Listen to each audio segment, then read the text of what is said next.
Mercedes-Benz is cutting down on having V8s in most of the cars, such as for example the C63, while the C63s and also the C63e Performance will be only having 2-liter engines, I think. But also the new upcoming 2025 Mercedes-Benz GLC 63 won't be a V8, unfortunately. But you have to stick to the video to know why. I'm Junior and you're watching Junior on Cars. Let's start off the video with the stats as usual, as you know if you watch my videos. And speaking of my videos, click on to the subscribe button if you're the newest person on this channel. Click onto the subscribe button and also follow our Instagram page, Junior on Cars. So let's get into the video. The upcoming 2025 Mercedes-Benz GLC 63 won't have the same 6.3-liter V8 which is in the current one. It actually stepped down a lot dramatically, has lost a lot of cylinders, which is going to be a 2-liter inline 4 with electric motors. Yes, the electric motors, as we all know, is there to fill in where the internal combustion can really fill in. The horsepower is going to be 671 brake horsepower and 752 newton meters of torque. It will have a 0 to 60 time which is very fast, which is 3.4 seconds, and a top speed of 171 miles an hour. It have a new gearbox which is a 9-speed wet clutch transmission, which I really don't know what a wet clutch transmission is. Honestly speaking, if you do know what a wet clutch transmission is, click on to the comment button. Click onto the comment section and tell me what a wet clutch transmission is. I said tell me, not roast me. Let's get back into the video. The new upcoming GLC 63 will actually have the powertrain from the latest AMG C63 sports sedan. So you can imagine how good it's going to be around the corners and also the chassis and everything else. The upcoming C63, sorry, my mistake, the upcoming GLC 63 is 2-liter inline 4 and also the 9-speed wet clutch transmission, and also the rear mounted 201 horsepower electric motor will operate through a 2-speed transmission. Yes, I really don't know much about this 2-speed transmission thingy that Mercedes is going on here, but all of those stuff like I just mentioned, the 2-liter inline 4, the 9-speed wet clutch transmission, and also the electric motor will work together through a 2-speed transmission like I said. And also the new upcoming GLC 63 will have a new electronically controlled limited slip differential that sends power to the rear wheels. Yes, you have heard me before, and yeah, like I just said, the electric motor will fill in where the internal combustion engine can't really fill in. So it's the same here. The electric motors will actually help boost power to the back to, have a better cornering, a slight better launch and everything else. And it's going to be actually the same with the front. The front also will be the electric motors will actually send power to the front when it's needed, not just playing around with the power. It'll actually send power to the front when it's needed for traction use. Yes, for traction use, not for play use. So let me say you're going through a corner on the Noble Green, you see that tight corner that goes cornery. Yeah, that's where it will fill in the electric motors to keep you on the road and give better traction. And don't mistake the GLC 63 as a rear wheel drive. Oh no, because it has electric batteries sitting at the rear. It's going to be all-wheel drive. So yes, I think it's going to be having one electric motor, or I think it's going to be 1 electric motors or 2 electric motors. Specifically they don't say how many electric motors, but I do think it's 1 or 2. If it's 4, it's going to be on 4. I think it's all-wheel drive. I think it's going to be 4 electric motors. We're sitting on each wheel. So let's be honest, the new upcoming GLC 63 is not going to be a V8, unfortunately. I wish Mercedes could give us another option and have a V8. To be honest, the GLC 63 is not really giving me that AMG feeling. It's not really an AMG anymore. AMG was known for V12s and V8s.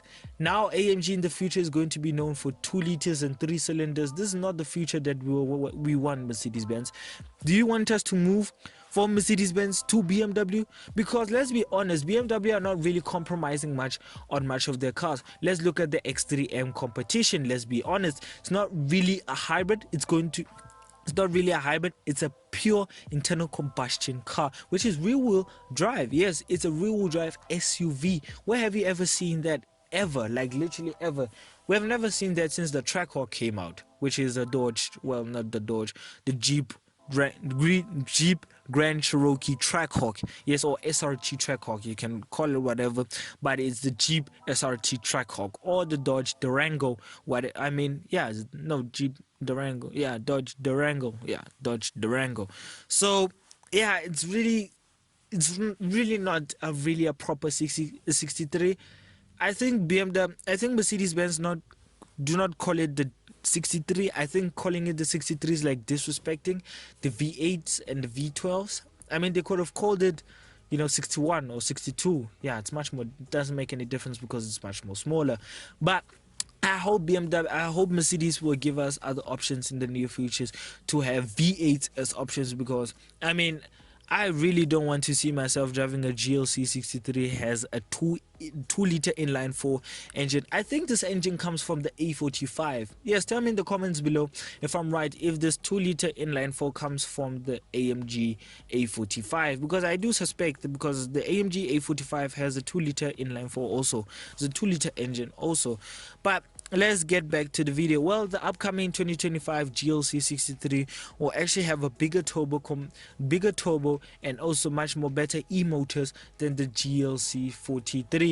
Yes, it's going to be much more Yes, it's going to have a bigger turbo than the GLC 43. As we all know, the GLC 43 is for people who can't afford the GLC 63. Yes, if you have a GLC 43, it means you couldn't afford the GLC 63. Could have just bought an X3M or something else better or faster, or maybe I don't know, a M3 or M2 for that kind of price tag. But honestly speaking, the GLC 43 and the e-motor runs off the 400-volt lithium battery. Yes, like I said, if I didn't mention this, the GLC 63's e-motor can run alone. Yes, it's not really depending on the internal combustion engine when you want it. Well, like I said, the e-motor is there to fill in when it's needed. But if you feel like I want to be some other milk float idiot, you can actually drive the GLC 63's e-motor batteries alone and switch off the internal combustion engine. So honestly speaking, I would do the opposite of that and switch off the electromotors and drive with the internal combustion engine, which even though it's a 45 engine. But besides that, honestly speaking, the upcoming GLC 63 is quite different to the current one that we have. And also, like I said, the traction is going to be the electric motor sends empowered to the traction when it's needed, so the front wheels and the rear wheels are not really going to struggle that much. Even though they're all-wheel drive and everything else, it's still going to work as perfectly as it's needed. And like I said, because the electric motor sends the power to the front wheels if more traction is needed, like I said. But the e-motors in second gear engages at up to 87 miles an hour. So the electric motors actually boost a lot of power and give it a lot of torque and everything else. So as we all know, electric motors are very easy. It's very easy to have a lot of horsepower coming out of it compared to an internal combustion car, which you have to strike turbos and everything else. But if you're a smart manufacturer like Pagani and Bugatti, well, Bugatti, they actually have it's a quad turbo actually engine. It's actually a quad engine. But honestly speaking, pioneers like Koenigsegg and Pagani and Ferrari and the rest, they can juice out a lot of horsepower without the electric motors and everything. Yes, I know the SF90 Stradale has a hybrid engine, but let's put it this way, most let me say the 458 Speciale, it doesn't have an electric motor. It is really a V8 engine. And also the 458 Italia, same thing. F430 Scuderia, same thing. So it's not really about the electric motors. The electric motors, I feel like there's companies are just putting electric motors to boost the engines to give better figures. Look at Lamborghini, what they did. They actually gave the Lamborghini Revolto, which is the replacement for the Aventador, electric motors, and it produces around 1000 horsepower. Just easy as that, because the V12 on its own can't produce 1000 horsepower. I mean, unless Lamborghini put turbos and lots of stuff on it. But plainly, it just has around 600-700 figures, as we all know from the Aventador and also recent ones, which is the Murcielago and the rest. But honestly speaking, it's it's really for boosting, really for boosting performance, not really for electric use. I wouldn't really drive an electric car because I'm not really a fan of blowing up. I'm not really a fan of blowing up because I rather prefer charging my laptop and my phone, not my car. What kind of person would I be? Well, besides that, let's leave the stats and let's jump into the exterior of the upcoming 2025 GLC 63. Well, the new GLC 63 will have an AMG specific grille and also a revised bumper. Yes, it will have a new revised bumper and also a nearly identical to the upgrades as the GLC 43.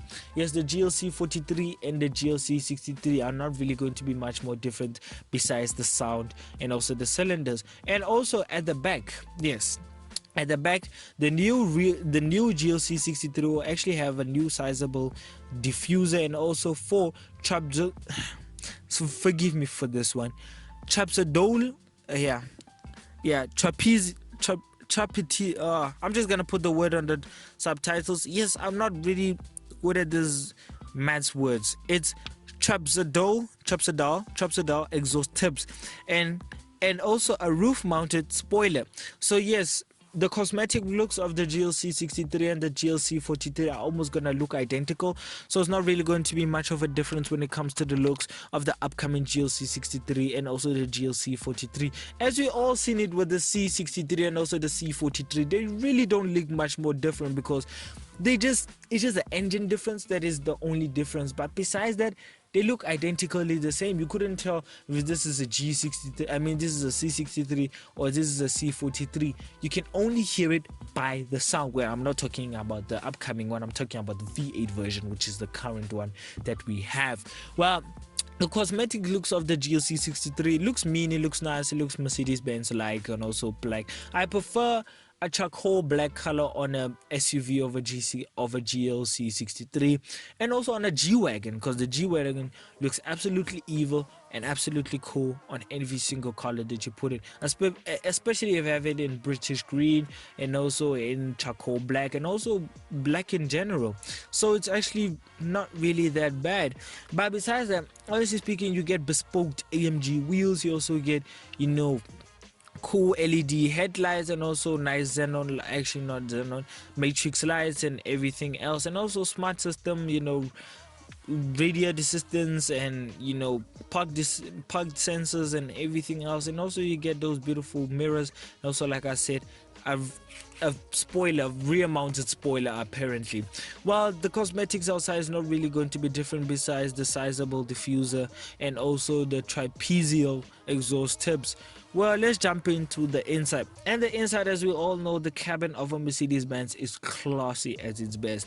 And also the upcoming GLC 63 actually, and also the GLC 43 actually have the same interior as the S-Class. Yes, the S-Class and also the GLC 43 and also the GLC 63 actually has the same cabin, and also the E-Class and also the C-Class have the same cabin as the S-Class. So the GLC 63 also has the same cabin, that beautiful looking iPad thing there in the middle dash, in the middle there, makes it look nice and very beautiful. And also you get beautiful lightings on the doors and also beautiful, what else does it have, systems and everything, and air cons are digital. That is the problem with today's cars, everything is digital. So everything on the car there, as you can see on the picture, is actually digitally controlled on that iPad right there, such as the climate and also the radio, the music, the the map, everything else is just controlled by that iPad right there. Yes, I know the climate and everything is a little bit different, but it's still electronically, you still have to touch it, like you're touching your phone. It's quite annoying, and I don't really think there's much more buttons on the steering wheel, and also it's much more easy to drive. It's also much more easier to use the car. It's much more friendlier, because that's what Mercedes is, much more friendlier. And also you do get AMG badgings on the doors and also the door lightings, and also I don't know where else you do find Mercedes of AMG. I think you do get it on the headrest. Yes, I do think you do get it on the headrest. But if you don't get it on the headrest, you also do get that I don't know, what is it, a German logo or something like that of the Mercedes-Benz heritage. And also you do get AMG badging also outside, like bespoke AMG badging on the bonnet, AMG not actually on the bonnet, AMG badging on the grille. If they still do the grille thing, you do get AMG badging on the grille. Also on the side pillar you also do get an AMG badge, and also at the back at the, what do you call it, trunk as Americans call it, we call it a boot. Yes, on the boot side you also do call it next to the logo. Yes, you do also get which one you have chosen, this GLC 63 or the GLC 43. So right now currently doesn't make any difference if you have the GLC 43 or the GLC 63. It's just almost similar, it's almost identical, honestly speaking. But like I said, the cabin of the GLC 63 is much more nice. It's much more S-classy. It's much more, I'm sure it's much more comfortable also, because I mean Mercedes is quite comfortable. And also if you're a moron that's going to change your interior into ugly colors, it's not really going to make the cabin look nice. But I will give you suggestions if you really want to know my suggestion. I think an interior of a GLC 63, this current one, I think it would be better if you have it in black or maybe in white. It will be much more nicer, because AMG bespoke, AMG seats, they have like that middle blackness, I think, and everything else. So it's much more nicer, it will look much more cooler. But overall, the upcoming GLC 63 and the GLC 43 are just bunch of milk floats and hybrid SUVs. They're not really Mercedes-Benz anymore. But to be honest, I really don't blame people if you want to buy the GLC 63. I mean, the performance figures are much more better than the last one, which had a V8. But honestly speaking, I wish Mercedes-Benz had a V8 in it and not just call it a 63 for no reason. But yes, I know the 63 has been a long run name for Mercedes-Benz for a long time. But honestly speaking, the 63 name is just losing its touch anymore. It's losing its touch because, I mean, it's going from having V8s and V12s. Actually, the V12s actually used to be 65. Yes, we don't have the 65 name anymore in the Mercedes-Benz, unfortunately. And sooner or later, we won't have the 63 name anymore. Maybe it will just be called 52 or 55. So, honestly speaking, it's sad to say, but if you really want to buy this Mercedes-Benz GLC 63, go for it. But honestly speaking, it's not really that bad. The performance figures, like I said, are very good, have been improved. Lots of gadgets, I mean lots of smart stuff has been added, such as a better slip differential that can help the rear wheels and the front wheels by sending power from the electric motor. The electric motor alone has 201 horsepower, and also you do get the powertrain from the C63 sports sedan, which is a quite better sports sedan than it is for Mercedes than itself currently from the C63 market. So not really a bad SUV. It is like mixed with every single good thing that can come out of the generation of today. So if you want to buy this, it is up to you. But honestly speaking, if you will allow me to give you an option, honestly speaking, for the GLC 63 is not really quite what I would really buy for. I would buy something like a SUV like a X3M competition, or if I want to step up because the 63 is a very high name, I would actually have the X5M competition, which has a 4.4 liter V8. So if you don't want the X5M, it's okay, you can have the X6M competition also. So it is really up to you which one you choose, or you can have a X1 M35i. Yes, the X1 M35i, I know it doesn't have a V8, it has a small engine, but honestly speaking, if you want something much more performance figures for SUV, X3M competition, X5M competition, or the X6M competition is the best one to go to. Or if you want other alternatives, you can have a SQ8 or SQ7. So it's really up to you which one you want, because the SQ8 actually has a V8, and also the SQ7 also has a V8, or the S7. I mean, yeah, it's SQ7. Yeah, so it's really up to you which one you have. But overall, the GLC 63, it's a Merc. It's still under the Merc name. So yeah, hopefully in the future we'll see options of V8s. So for now, it is what it is. So yeah, hope you all enjoyed the video. If you did, please give it a like, comment, subscribe, and if you want to watch more videos of mine, click onto the main channel to go and watch more videos of mine. And like I said in the middle of my video, that if you want to know more or actually follow us, go and follow us on our Instagram page, which is Junior on Cars. And I thank everybody who follows my channel and also subscribes to my channel, and future more content coming soon. let's just keep the subscribers coming up so that I can have future videos such as Koenigsegg's and Bugattis and everything else. So let's keep on pushing my channel upwards and making it the best channel that I have ever seen. Yes, I'm Junior.